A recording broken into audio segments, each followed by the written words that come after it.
Break के बाद स्वागत है आपका। कोरोना महामारी के बीच यूपी के अपर मुख्य सचिव गृह अवनीश अवस्थी के बेटे की विवाह समारोह नैनीताल के नौकुचिया ताल में बड़ी ही सादगी के साथ संपन्न हुआ। उत्तराखंड के सीएम त्रिवेंद्र सिंह रावत समेत चुनिंदा मेहमानों ने समारोह में शिरकत की। इस मौके पर सीएम रावत ने अवस्थी परिवार को ढेरों शुभकामनाएं दी। नैनीताल से देखिए खास रिपोर्ट। ढोल नगाड़े के थाप पर थिरकते मेजबान और मेहमान, शहनाइयों की स्वर लहरी में निकली बारात। जी हां, ये नजारा है नकुचिया ताल स्थित द लेक रिसोर्ट में अपर मुख्य सचिव अवनीश कुमार अवस्थी के बेटे अद्वितीय अवस्थी के विवाह समारोह का।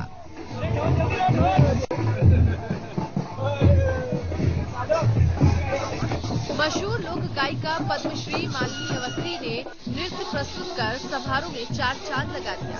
मानो पहाड़ की कुमाऊनी संस्कृति और पूरबिया तान दोनों के संगम से समारोह सराबोर था। शादी में विशेष रूप से कोरोना प्रोटोकॉल का ध्यान रखा गया। परिवार के अलावा चुनिंदा लोग ही समारोह में आमंत्रित थे। समारोह में प्रतिभाग करने पहुंचे सीएम त्रिवेंद्र सिंह रावत ने अवस्थी परिवार को शुभकामनाएं दी। इसके अलावा मुख्य सचिव ओम प्रकाश, विधायक राम सिंह केड़ा, कमिश्नर अरविंद सिंह हयाकी समेत डीएम, एसएसपी भी मौजूद थे। हमारे उत्तर प्रदेश के जो प्रमुख सचिव हैं, उनके एक पारिवारिक समारोह के लिए मैं आया हूँ। पारिवारिक पर्वतीय क्षेत्र का दौरा अभी 2 दिन पहले मैं करके आया हूँ, गढ़वाल और कुमाऊं मंडल में। इस मौके पर सीएम ने जल्द ही भीमताल में हेलीपैड बनाने की बात कही। जनता की समस्याएं भी सुनी हैं और पार्टी वर्कर के साथ साथ जिलों के विकास कार्यों की समीक्षा की है। एक जमाने में मैनचेस्टर ऑफ इंडिया कहे जाने वाले ईमानदार कर्मठ व्यक्तित्व के अवनीश अवस्थी अपने सरल और मिलनसार स्वभाव के लिए जाने जाते रहे। यही सादगी समारोह में भी बाखूबी नजर आई। इस सादगी से भरे डेस्टिनेशन मैरिज का हर कोई गवाह बना। सहारा समय के लिए नैनीताल से हेमंत रावत। हमारी संवाददाता ज्योत्सना हमारे साथ मौजूद हैं। ज्योत्सना, सबसे पहले अगर इस विवाह समारोह की बात करें तो काफी आकर्षक तस्वीरें नजर आ रही हैं। क्या देखने को मिला? कहा जा रहा है बड़ी सादगी के साथ ये समारोह जो है वो संपन्न हुआ। देखिए चारुल, आप जानती हैं कि नैनीताल और नैनीताल के आसपास के इलाके बेहद खूबसूरत हैं और ऐसे में नौकुचिया ताल जो अपने बहुत ही खूबसूरत ताल के लिए बहुत ज्यादा फेमस रहा है और साथ में उसके इर्द गिर्द जो एक कुदरती खूबसूरती है वो अपने आप में बहुत ही अल्टीमेट है और लोग उसे निहारने जरूर आते हैं। जहाँ बोटिंग का लुत्फ लेते हैं वहीं कुदरती सौंदर्य को भी देखते भी रह जाते हैं कि किस तरीके से कुदरत ने इतनी खूबसूरत जगह बनाई है। ऐसी जगह पर एक कह सकते हैं कि वरिष्ठ एक नौकरशाह, एक वरिष्ठ अधिकारी, साथ में अगर उनकी धर्म पत्नी की बात करें तो वो वर्ल्ड फेम लोक सिंगर रही हैं, फोक सिंगर रही हैं, पद्मश्री से विभूषित हैं।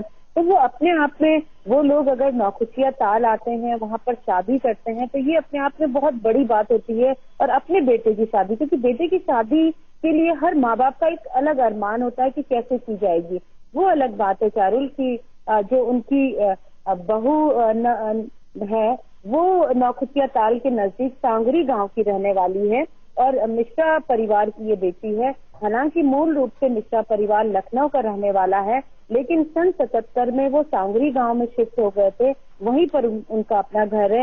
यानी कि दुल्हन का जो एक अफेक्शन है, दुल्हन की एक जो बहुत सारी यादें हैं वो नौकुचिया ताल, सांगरी गांव और भीमताल से जुड़ी हुई हैं। और यही वजह रही है कि लखनऊ से अवस्थी दंपति अपने बेटे की शादी के लिए खास तौर पर नौकुचिया ताल पहुंचे।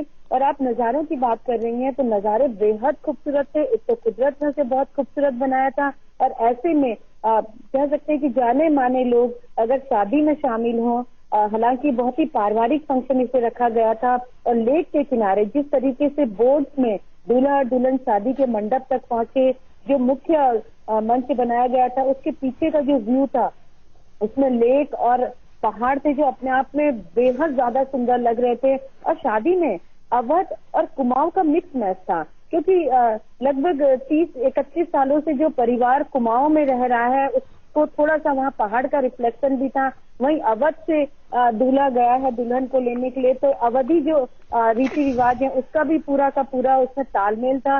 तो कुल मिला के कह सकते हैं कि शादी बहुत खूबसूरती से वहां पर आयोजित की गई, और जो सादगी थी वो तो देखते ही बन रही थी, क्योंकि वो चाहते तो देश दुनिया के कई हस्तियों को बुला सकते थे, लेकिन ऐसा नहीं किया। शादी को विशुद्ध रूप से पारिवारिक रखा गया। चारुल, केवल उत्तराखंड के मुख्यमंत्री और मुख्य सचिव को जरूर आमंत्रित किया गया था।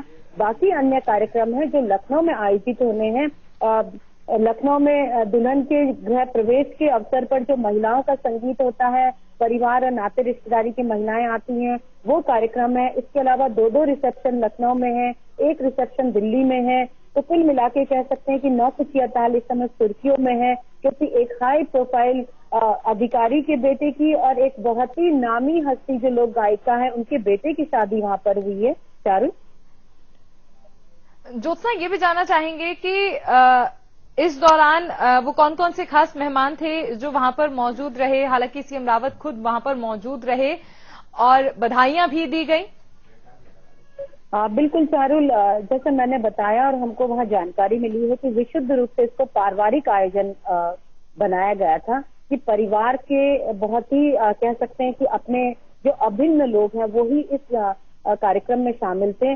और ये एक बहुत बड़ा मैसेज भी है। कोरोना संक्रमण के चलते जिस तरीके से एक मैसेज देने की कोशिश की गई कि हम अपने शादी विवाह या हमारे जो पारिवारिक कार्यक्रम है वो तो होते रहेंगे, लेकिन हम उन सब बातों का भी ध्यान रखें जो कोरोना संक्रमण काल में बहुत जरूरी है। और उसी बात का ध्यान अवस्थी दंपति ने रखा, क्योंकि वो जैसे मैं आपको बता रही थी कि उनके कार्यक्रम में तो हर कोई आना चाहता, उनके परिवार के कार्यक्रम में हर कोई शामिल होना चाहता, जिसको वो न्योता देते वो जरूर आता, लेकिन उन्होंने यहाँ पर एहतियात बरती। और जैसे मैंने बताया कि कई कार्यक्रम उन्होंने रखे हैं अलग अलग, यानी कि अपने वो नियर डियर लोगों को जरूर बुलाएंगे, लेकिन अलग अलग ढंग से जो कोरोना की गाइडलाइन से उनका पालन करते हुए।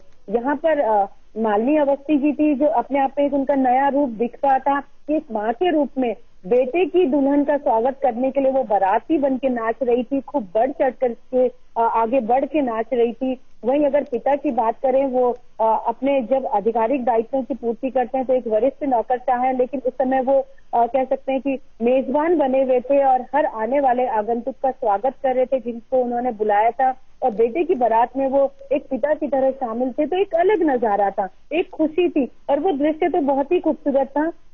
जब दूल्हा दुल्हन लेक से वेन्यू तक पहुंचे, शादी के मंडप तक पहुंचे, तो वो एक अलग ही था, हर कोई निहारता रह गया। जो मेहमान थे वो तो निहार ही रहे थे चारुल, लेकिन जो और भी लोग थे, टूरिस्ट थे जो नौकुचिया ताल पहुंचे हुए थे, जब लेक में उन्होंने एक बारात को देखा तो वो दृश्य वो लोग भी अपने अपने मोबाइल पे कैद करने लगे। सभी को वो एक अलग नजारा देखने को मिला। और जो शादी की सेरेमनी भी मुख्य जो जयमाला थी वो कल द लेक रिजॉर्ट में भी, और उसके बाद चाहे पाणिग्रह संस्कार की बात करें या अन्य संस्कारों की बात करें, वो दुल्हन के अपने आवास जो सांगरी गांव में है वहां पर ये सारे रात को सारे फंक्शन हुए और दुल्हन की विदाई हो गई है। आज दूल्हा दुल्हन कह सकते हैं कि लखनऊ के लिए रवाना हो जाएंगे और बाकी के जितने कार्यक्रम है वो लखनऊ में अवस्थी दंपति अपने आवास पर आयोजित करेंगे। ज्योत्सना, हमारे साथ हमारे संवाददाता हेमंत रावत भी जुड़े हुए हैं, उनका रुख करेंगे हम। हेमंत, क्या कुछ देखने को मिला नैनीताल की इन खूबसूरत वादियों में जिस तरह से इस विवाह समारोह का आयोजन किया गया? सबसे अहम चीज है कि उत्तराखंड अब पहली चॉइस होती जा रही है डेस्टिनेशन वेडिंग में। आपका कहना बिल्कुल सही है। जिस तरह से नौकुचिया ताल एक भीमताल के आसपास के क्षेत्रों में पड़ता है, तो नौकुचिया ताल एक झील है, उसके बगल में बहुत बड़ा रिजॉर्ट है और इस रिजॉर्ट को पूरे सजाया गया था। शाम के समय बिल्कुल झील में जो लाइट थी वो बिल्कुल प्रतिबंध दिखाई दे रहा था, तो एक अद्भुत सा नजारा यहाँ पर दिखाई दे रहा था इसी रिजॉर्ट में, क्योंकि ये बहुत अच्छा रिजॉर्ट है, यहाँ के अच्छे रिजॉर्टों में माना जाता है। तो यहाँ पर शादी के लिए पहले से बुकिंग करानी पड़ती है। तो ये शादी एक विशेष तौर पर यहाँ पर की गई थी, जिसमें जो दूल्हा दुल्हन है वो यहाँ पर सम्मिलित होते हैं और यूपी के जो मुख्य सचिव है अवनीश अवस्थी, उन विश्वास लोक गायिका मालिनी अवस्थी के बेटे अदिति की यहाँ पर शादी होती है। तो इसमें जो यहाँ के स्थानीय मेहमान तो पहुंचते हैं, इसके अलावा कुछ मेहमान जो है यूपी लखनऊ से भी आए होते हैं, वरिष्ठ अधिकारी भी कुछ आए हैं, क्योंकि कोरोना काल के कारण ये जो शादी है यहाँ पर ज्यादा लोग नहीं सम्मिलित हो पाए, लेकिन फिर भी शादी को पूरी तरह से भव्य बनाया गया था। क्योंकि आपको बता दूं यहाँ पर जो लड़की है वो यहाँ की वो वैसे तो बाहर के रहने वाली है, लेकिन फिलहाल जो है जटिल मिश्रा की बेटी गायत्री मिश्रा है, ये लॉयर है और इनका घर भीमताल में भी है, तो सांगुड़ी गांव इनका घर पड़ता है। तो शाम के समय जो है जो फेरे हुए इनके घर में हुए, लेकिन जो अन्य कार्यक्रम था, जितने भी कार्यक्रम थे नौकेश्वर ताल के लेक रिसोर्ट में हुए। और शादी के समय जब दूल्हा दुल्हन को लेने के लिए आता है तो बारात जो है झील में नौका के जरिए आती है, नाव के जरिए आती है। बिल्कुल एक अलग सा दिखाई देने वाला दृश्य यहाँ पर दिखाई दिया और माँ खुद नाचती हुई, पूरी बैंड बजा बाराती सब इसमें शामिल होते हैं और उनके लिए स्वागत के लिए ये लोग तैयार रहते हैं। पर लड़की के परिवार वाले तो सब कुछ ऐसा नजारा और झील के साथ ही फूलों की अलग से सजाया गया था, तो झील के साथ फूलों का एक अलग से नजारा यहाँ पर दिखाई दे रहा था। कुल मिला के ये जो शादी है देखा जाए तो एक अलग से दिखाई देने वाली शादी यहाँ पर फिलहाल उत्तराखंड के नौकुचिया ताल में हुई। जी बहुत बहुत शुक्रिया हेमंत इस तमाम जानकारी के लिए। ज्योत्सना हमारे साथ बनी हुई है। ज्योत्सना, डेस्टिनेशन वेडिंग को प्रोत्साहन लगातार मिल रहा है और इस दौरान सीएम जब वहां पर पहुंचे त्रिवेंद्र सिंह रावत, सौगात भी मिली उत्तराखंड को और शुभकामनाएं अवस्थी परिवार को। बिल्कुल, देखिए डेस्टिनेशन वेडिंग के लिए उत्तराखंड लगातार लोगों की फर्स्ट चॉइस बनता जा रहा है। चारों इससे पहले आप और हम लोग सुनते थे कि लोग साउथ जा रहे हैं या फिर राजस्थान के महलों में शादी हो रही है, गोवा जा रहे हैं या फिर जो लोग ज्यादा संपन्न है वो अब्रॉड जा रहे हैं। लेकिन अभी हमने कुछ समय से देखा कि उत्तराखंड एक चॉइस बनता जा रहा है और साउथ अफ्रीका के ही जो प्रतिष्ठित व्यापारी हैं गुप्ता परिवार, उन्होंने भी अपने बेटी की शादी औली में की। तो आप सोचिए कि औली में शादी करना अपने आप में बहुत ही एक अलग फीलिंग कर देने वाला काम था, क्योंकि औली में सुविधाएं जुटाना बहुत मुश्किल होता है। हालांकि हाईकोर्ट ने भी कुछ इसमें रिस्ट्रिक्शन लगाए थे बाद में कि पर्यावरण को नुकसान ना हो, लेकिन जिस तरीके से वहां शादी का आयोजन हुआ और पीछे आप सोचिए कि जो मंच बना है मुख्य शादी का और उसके पीछे नंदा देवी पीक दिखाई दे रही हो, तो आप सोचिए कि किस तरीके की यादें हमेशा के लिए हो जाएंगी। इसी तरीके से हमने देखा कि हरिद्वार ऋषिकेश में भी लोग डेस्टिनेशन वेडिंग के लिए आते हैं। अब आप सोचिए कि नैनीताल और नैनीताल के इलाके भी डेस्टिनेशन वेडिंग के लिए लगातार पॉपुलर होते जा रहे हैं, क्योंकि लेक साइड रिजॉर्ट हमेशा मशहूर रहते हैं। आपने और हमने दीपिका और रणवीर सिंह की जो शादी की फोटोग्राफ देखी वो भी लेक साइड में थी, यानी कि उसे बहुत ही खूबसूरत डेस्टिनेशन माना गया था। तो इसी तरीके के डेस्टिनेशन उत्तराखंड में भी हैं। और अब आप सोचिए कि नौकुचिया ताल जो आज तक केवल पर्यटकों के लिए सैर सपाटे का या बोटिंग का एकमात्र स्थल हुआ करता था, अब जो लोग मालिनी अवस्थी और अवनीश अवस्थी मतलब दो हाई प्रोफाइल हस्तियों के बेटे और उनकी शादी की फोटोग्राफ देखेंगे और उनको जानकारी मिलेगी कि वहां पर इन लोगों ने अपने बेटे की शादी की है और उसके फोटोग्राफ देखेंगे तो बहुत सारे लोग अट्रैक्ट होंगे। और यही वजह रही कि कल मुख्यमंत्री ने जहां बधाई दी वहां सौगात भी दी, क्योंकि मुख्यमंत्री को भी भविष्य में नजर आ रहा है कि इस तरीके के जो वेडिंग डेस्टिनेशन है या इस तरीके के इवेंट है इस इलाके में हो सकते हैं और ऐसे में लोगों को हेलीकॉप्टर या हेली सर्विस की जरूरत पड़ेगी, तो हेलीपैड की एक जरूरत होगी। तो इसीलिए उन्होंने घोषणा की है कि भीमताल में भी हेलीपैड बनाया जाएगा, ताकि जब कभी लोग इस तरीके के समारोह के लिए आना चाहें तो उन्हें एक सुविधा मिल सके। चारू, बहुत बहुत शुक्रिया ज्योत्सना इस तमाम जानकारी के लिए।